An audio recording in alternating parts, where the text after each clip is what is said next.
ரவுடின்னு சொல்லிக்கிற சுரேஷ் கல்குக்கு அன்னைக்குன்னு எந்த ஒரு செட்டில்மெண்ட் இல்லாத காரணத்தினால தன்னுடைய அசிஸ்டண்டான சக்ரி கொக்கு கூட உட்காந்து வீட்டுக்குள்ள சிக்கன் சாப்பிட்டுட்டு இருக்கும். அண்ணா, இன்னைக்கு நமக்கு எந்த ஒரு செட்டில்மெண்ட்டும் கிடையாது, அதனால நம்ம சாப்பிட்டக்கு அப்புறம் என்ன பண்ணலாம் அண்ணா?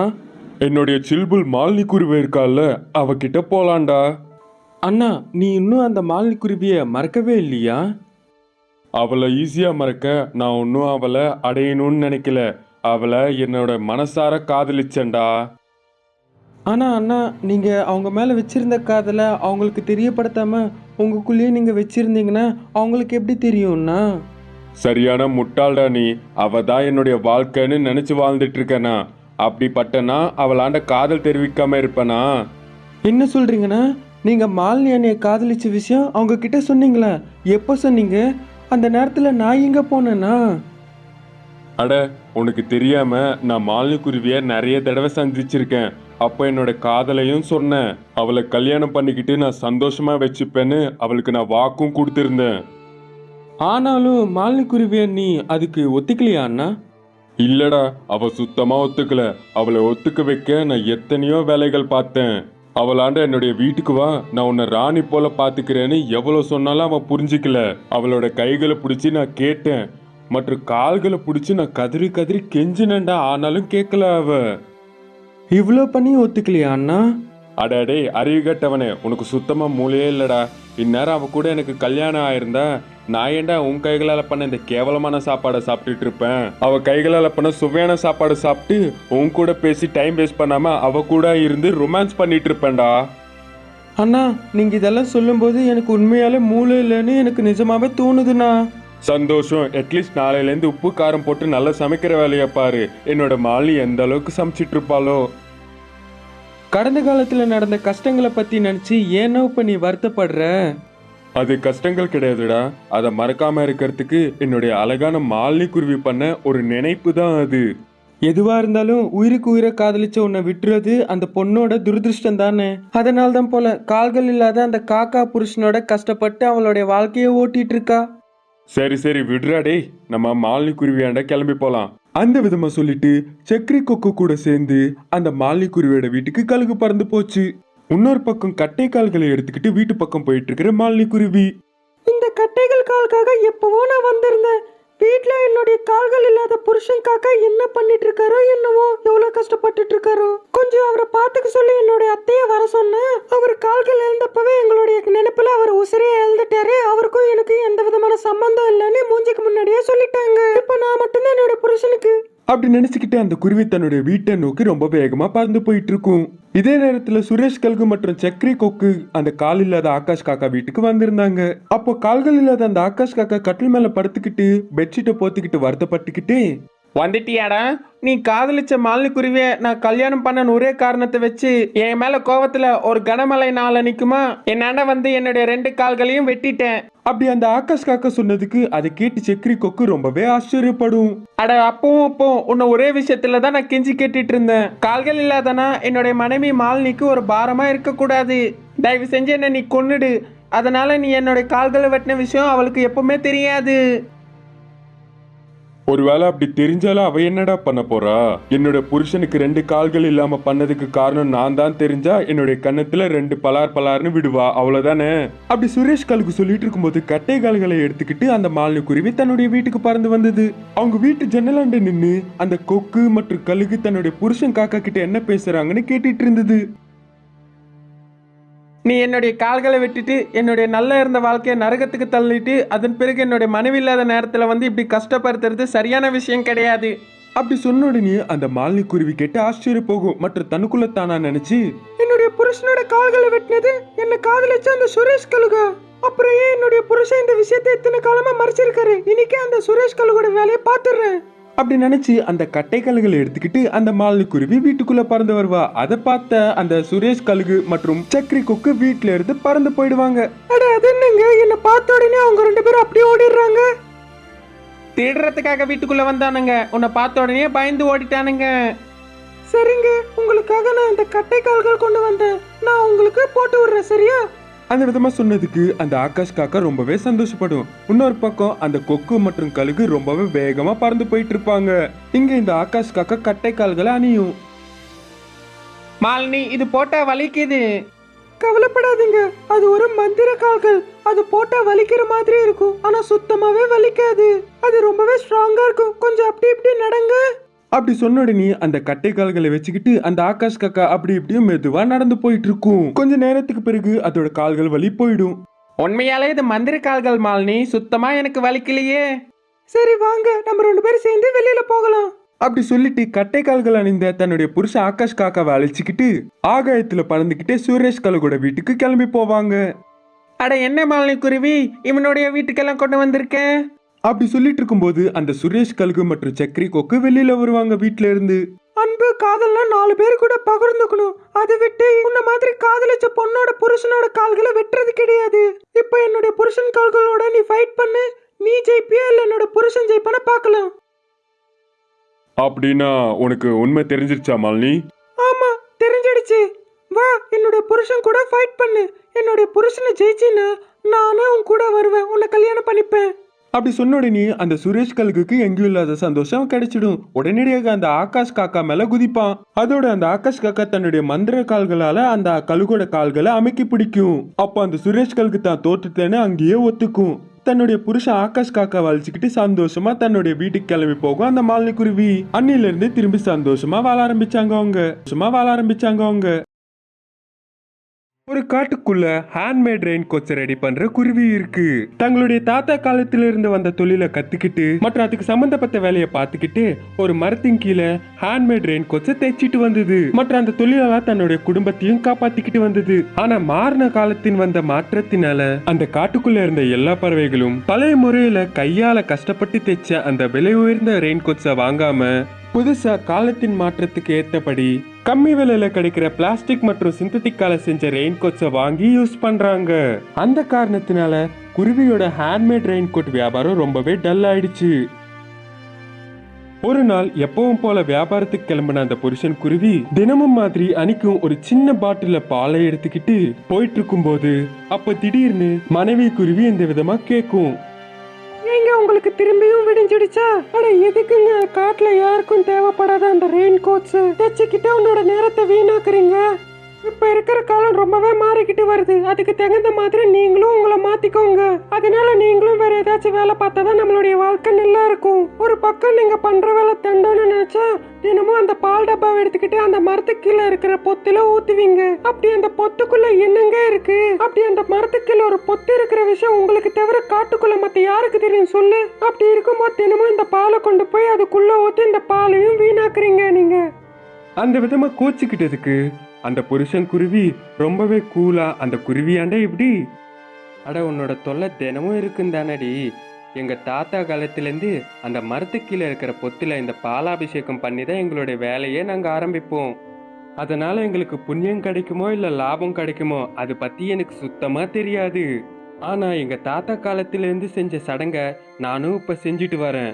இந்த காலமே மாறி போனாலும் என்னுடைய வேலையோட சம்பந்தப்பட்ட ஸ்கில்ல நல்லாவே கத்து வச்சிருக்கேன். அதை விட்டுட்டு வேற ஏதோ என் வேலையை பார்க்க சொல்றேன். இதோ பார், பூமி வட்டமா இருக்குன்னு சொல்லுவாங்க. அதனால இப்ப இருக்கிற ஃபேஷன் போய் கடைசியில என்னுடைய ஹேண்ட்மேட் ரெயின் கோட்ஸ்க்கு தான் எல்லாரும் திரும்பி வருவாங்க பாரு. வருவாங்க எப்படி வருவாங்க பாரு.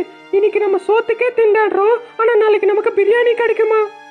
வெளியில அவ்வளோ கம்மி விலையில ரெயின் கோட்ஸ் கிடைக்கும் போது யாரு அவ்வளோ காசு கொடுத்து உன்னோட ஹேண்ட்மேடால ரெடி பண்ண ரெயின் கோட்ஸை வாங்குவாங்கன்னு சொல்லுங்க. அதனால உங்களுடைய ஆசை ஒரு எல்லைக்கு தான் இருக்கணும். அப்படி அந்த புருஷனோட பேச்சுக்கு கோச்சுக்கிட்டு அங்கிருந்து கிளம்பி போயிடுச்சு. அப்படி நாட்கள் மெல்லமா கழிஞ்சிட்டு வந்தது. ஆனா குருவியோட ரெயின்கோட் வியாபாரம் நாளுக்கு நாள் குறைஞ்சிக்கிட்டே வந்தது. ஒரு நாள் கனமழை காரணமாக அந்த குருவி வேலை பார்க்குற மரத்துக்கு கீழே மாட்டிக்கிச்சு. அந்த கனமழையிலையும் தான் வேலை பார்க்குற மரத்துக்கு எதிரில் இருக்கிற இன்னொரு மரத்துக்கு கீழே தான் தினமும் வேலையை ஆரம்பிக்கிறதுக்கு முன்னாடி பால் ஊத்துற பொத்து அந்த கனமழை காரணமாக மெல்ல மெல்லமா அந்த தண்ணியில அழிஞ்சுக்கிட்டே வந்தது. இதெல்லாம் பார்த்துட்டு இருக்கிற அந்த குருவிக்கு அந்த பொத்துக்குள்ள சில்பத்தினால செஞ்ச கழுகு ஆகாரம் ஒன்று தென்படும். அப்ப ஆகாயத்துல திடீர்னு மின்னிட்டு இருக்கிற மின்னல் அங்க பொத்துக்குள்ள இருந்த சில்பத்துக்கு தாக்கி அந்த உயிரில்லாத சில்பம் உயிர் பெற்று ஒரு உயிர் வாழ்ற கழுகா மாறிடும். அப்ப அந்த கழுகு புருஷன் குருவி இருக்கிற இடத்துக்கு வரும். இது எல்லாத்தையும் பார்த்த அந்த குருவி ரொம்பவே ஆச்சரியத்தோட அப்படியே பார்த்துக்கிட்டு நின்றுட்டு இருந்தது. அப்போ அந்த உயிரோடு இருக்கிற கழுகு அந்த குருவியாண்ட, நீ என்ன ரொம்பவே ஆச்சரியத்தோட பார்க்காதப்பா. நான் கருட லோகத்தில் வாழ்ந்துட்டு வர கருட கழுகு. எங்க லோகத்துல ஒரு முனிவர் சாபத்தினால இந்த பூமிக்குள்ள நான் இந்த விதமா இருந்தேன். வரிசையா 3 தலைமுறையா பாலாபிஷேகத்தை பெற்று ஒரு கிரகணத்தின் முடிந்த மறுநாள் பகலில் பௌர்ணமி நாளன்று மலையில் நனைந்து ஆகாயத்துல ஒரு மின்னலோட வெளிச்சம் என் மேல பட்டா இந்த சாபத்தின் விமோசனம் எனக்கு கிடைக்கும். இன்னைக்கு என் வாழ்க்கையில அந்த நாள் வந்து விட்டது. நீ தினமும் பண்ற பாலாபிஷேகத்தின் காரணத்தினால உன்னுடைய பூர்வீகளுக்கு நீ 3ஆம் தரம் வாரிசானதுனால அந்த சடங்கை நீ கண்டினியூவா பண்ணிக்கிட்டு வந்த. அதனால நீ இவ்வளவு உதவி பண்ண எனக்கு கண்டிப்பா நான் உனக்கு திருப்பி ஏதாச்சும் பண்ணணும். அதனால உனக்கு என்ன வரும் வேணும்னு என்கிட்ட கேளு. அப்படி சொன்னதுனால முழு விஷயத்தை புரிஞ்சுக்கிட்ட அந்த புருஷன் குருவி, ரொம்ப சந்தோஷம் சுவாமி. என்னால நீங்க சாபத்திலிருந்து விமுக்தி அடைஞ்சீங்கல்ல, அது போதும் எனக்கு. நீங்க உங்களுடைய லோகத்துக்கு போய் சந்தோஷமா இருங்க. ஆனா என்னுடைய பிரச்சனைகள் பத்தி கேக்குறீங்களா? ஒரு காலத்துல நல்லா இருந்தேன், ஆனா இப்ப கொஞ்சம் கஷ்டப்படுறேன். திரும்பி எனக்கும் ஒரு நாள் நான் நல்லபடியா வாழுவேன்னு ஒரு நம்பிக்கை எனக்கு இருக்கு. அதனால எனக்கு எந்த ஒரு வரம் வேணாம். ரொம்ப சந்தோஷம்ப்பா. எந்த ஒரு சூழ்நிலை இல்லாத உன்னுடைய புத்திக்கு நான் ரொம்பவே சந்தோஷப்படுறேன். நீ கேட்டாலும் கேட்காட்டியும் உனக்கு உதவுறது என்னுடைய கடமைனால. நீ எவ்வளவோ கஷ்டப்பட்டு தைக்கிற இந்த ஹேண்ட்மேட் ரெயின் கோட்ஸ் ரொம்பவே விலை உயர்ந்ததுனால தானே உனக்கு இந்த நிலைமை எல்லாமே ஏற்பட்டது. அதனால நீ இப்ப தங்கிட்டு வர்ற உன்னோட வீட்டை இனி நீ தைச்சிட்டு வர்ற ஹேண்ட்மேட் ரெயின் கோட்ஸ் மாதிரி நான் அதை மாட்டிட போறேன். இனி பேரு மழை எல்லாமே அந்த ரெயின் கோட் வீடு மேல விழுந்து உனக்கு எக்கச்சக்கமான நினைச்ச அளவை விட அதிகமான ரெயின் கோட்ஸை உனக்கு தரும். அப்படி வந்த எல்லா ரெயின் கோட்டையும் நீ கம்மி விலையில வித்துக்கிட்டு உன்னுடைய குடும்பத்தை நல்லபடியா பாத்துக்கோ, சரியா? அந்த விதமா வரத்தை அழித்து அந்த கழுகு அங்கிருந்து மாயமாயிடும். அதன் பிறகு அந்த புருஷன் குருவி தன்னோட வீட்டுக்கு பறந்து போய் பார்த்தா அந்த குருவியோட வீடு ஹேண்ட்மேட் ரெயின் கோட் வீடா மாறி போயிடுச்சு. அது மேல சுட்டிட்டு இருக்கிற மழை தண்ணி எல்லாமே எக்கச்சக்கமான ஹேண்ட்மேட் ரெயின் கோட்ஸா மாறிக்கிட்டு வருது. அது அனைத்தையும் பார்த்து ரொம்ப சந்தோஷப்பட்டு நடந்த எல்லா விஷயத்தையும் மனைவி கிட்ட சொல்லும் போது அந்த மனைவி குருவி ரொம்பவே சந்தோஷப்பட்டு, மொத்தத்துல உங்களுடைய நேர்மை ஜெயிச்சதுங்க. இல்லைன்னா கருட லோகத்தின் கழுகு வந்து உங்களுக்கு இந்த மாதிரி வரம் தர்றது எப்படி நடக்கும்? இனி நம்ம எல்லா கஷ்டங்களும் தீரப்போகுது. இந்த மேஜிக்கல் ரெயின் கோட் வீடு கொடுத்த இந்த மேஜிக்கல் ரெயின் கோட்ஸ் எல்லாமே கம்மி விலையில நம்ம விற்கலாம். அந்த விதமா சொல்லி அந்த மேஜிக்கல் ரெயின் கோட்ஸை விற்க ஆரம்பிச்சாங்க.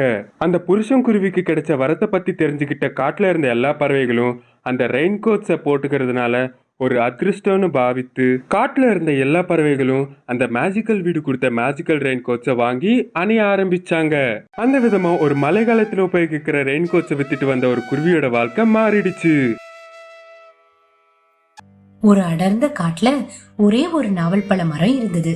அந்த நாவல் பழத்தை சாப்பிட குருவி, காக்கா, புறா, கிளி, கொக்கு இது எல்லாம் அந்த மரத்தையே சுத்தி வந்துகிட்டு இருந்தப்போ ஒரு கழுகு அந்த மரத்து மேல வந்து உட்கார்ந்து அந்த மரத்தையே சுத்திக்கிட்டு இருந்த பறவைங்களை பார்த்து கம்பீரமா, இதோ பாருங்க, இந்த மரம் என்னோடையது.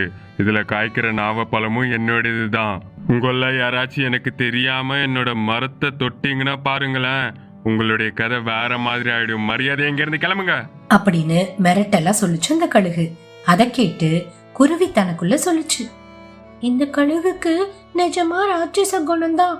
இது சொன்ன மாதிரி செஞ்சாலும் செஞ்சிடும். ஒரு நாவல் பழத்துக்காக என் உயிரை நான் விட முடியாது. அதுக்காக அந்த பழம் சாப்பிடுற ஆசையும் விட முடியாது.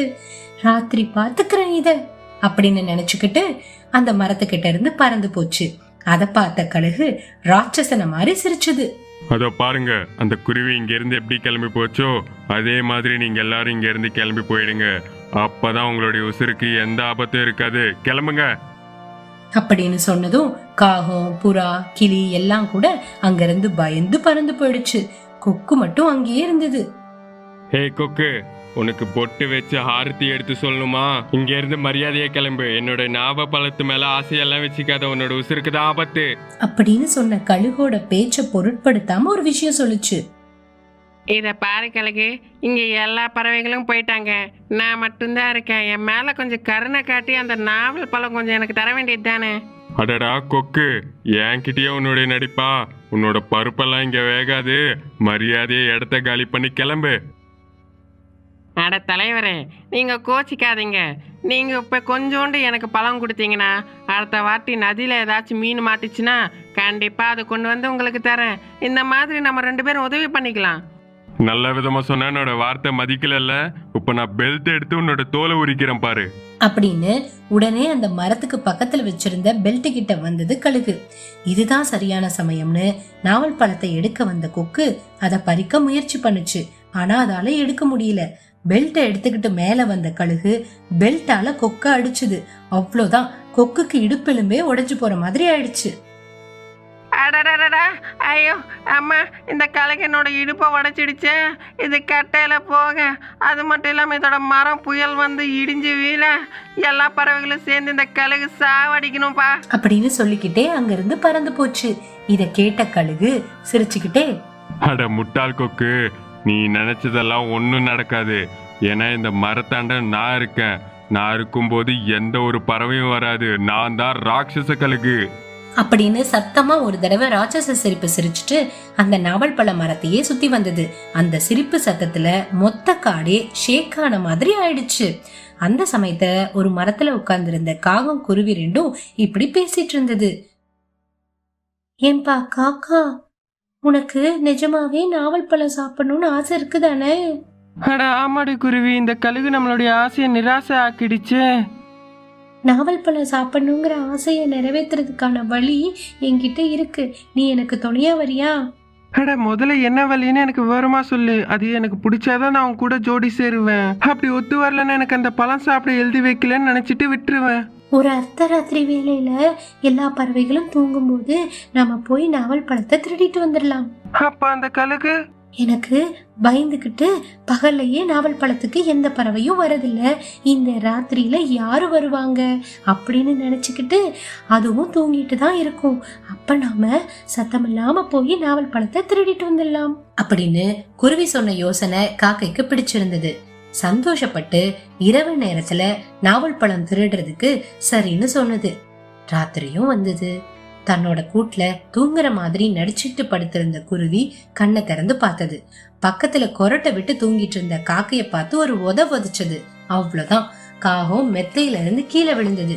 வழியில கண்ணை திறந்து மேல எந்திரிச்சு குருவிய பார்த்தது. குருவி நிம்மதியா ஜன்னல் வழியா பாத்துக்கிட்டு இருந்தது. பக்கத்துல கூட்டுல இருக்கிற பறவைங்க எல்லாம் தூங்கிட்டு இருக்குதுன்னு குருவி நினைச்சது.